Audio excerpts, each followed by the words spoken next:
wabarakatuh. Shalom, Om Swastiastu, Namo Buddhaya, Salam Kebajikan. Perkenalkan, nama saya Elda Kusumawardani SPD. Saya dari SMP Negeri 1 Gunung Timang. Dengan nomor pokok anggota PGRI 6205 0205 701. Di sini saya akan menampilkan video pembelajaran di kelas saya dengan judul Berpikir Kritis dengan Metode Debat.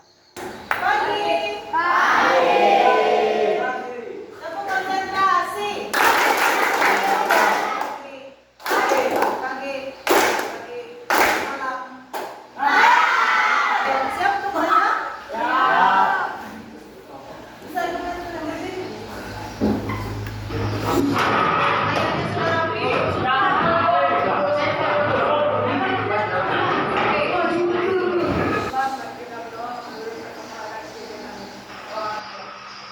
Siapa yang hadir hari ini? Materi kita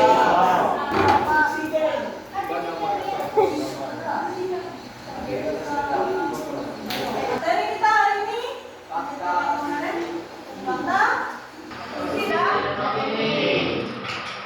Jadi tujuan pembelajaran kita hari ini melanjutkan yang kemarin. Yang pertama, murid mampu membedakan fakta, asumsi, dan opini dalam teks. Gambar apa itu? Banjir. Dari mana kalian tahu itu banjir? Ada airnya. Apa penyebab banjir? Hujan.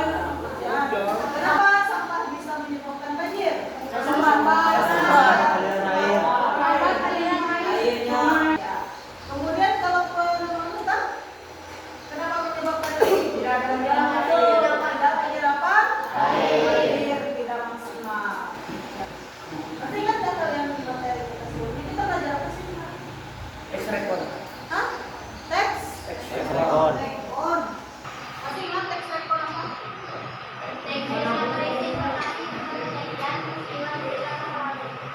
Peristiwa masa apa yang dimaksud dengan teks rekon?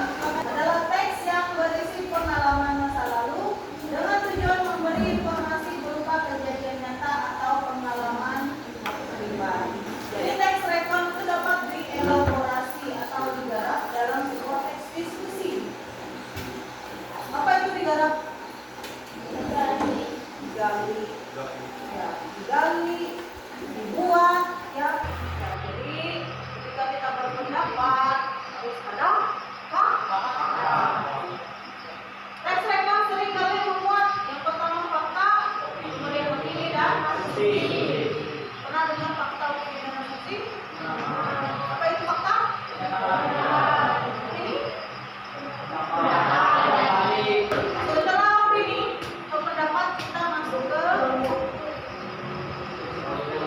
relatif. Asumsi. Yang nggak pernah dengar kata asumsi. Asumsi merupakan dugaan yang diterima sebagai dasar atau landasan berpikir karena dianggap benar. Oke, penyampaian fakta, opini dan asumsi ini sangat tepat jika kita bandingkan dengan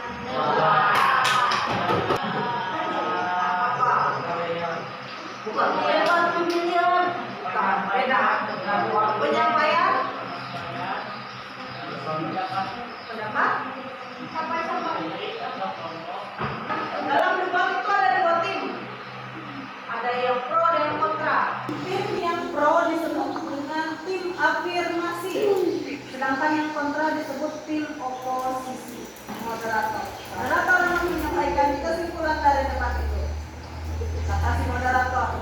Jadi kesimpulan debat kita hari ini adalah penggunaan seragam itu sangat penting untuk menunjukkan identitas kita sebagai siswa. Tapi dengan memperhatikan kemampuan siswa itu. Oke, silakan kelompoknya diskusi. Nanti mau kasih topiknya. Topiknya mudah.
rapi, mengapa harus es lain? Apakah tidak ada selera rambut lain? Potongan rambut lain. Mereka ada kayak gitu. Sekolah tidak berpenampilan rambut seenaknya, malah hanya ingin kalian terlihat rapi dengan rambut pendek dan pakaian yang terlihat seperti bersodet. Kalian bisa dengan rambut yang seperti biasa-biasa saja, rambutnya tanpa ada gaya-gaya yang berlebihan. Kalian cuma masih siswa yang belajar di sekolah, bukan kayak bapak-bapak yang sudah punya anak. Kita memang berbeda pendapat, tapi tujuannya apa? Mencari sudut pandang yang baru yang bisa diterima. Pertama dari bangsa itu sudah bagus, sebenarnya kalian menggali itu. Sulitnya apa sih sebenarnya di debat itu? Mengungkapkan pendapat yang menyusun kata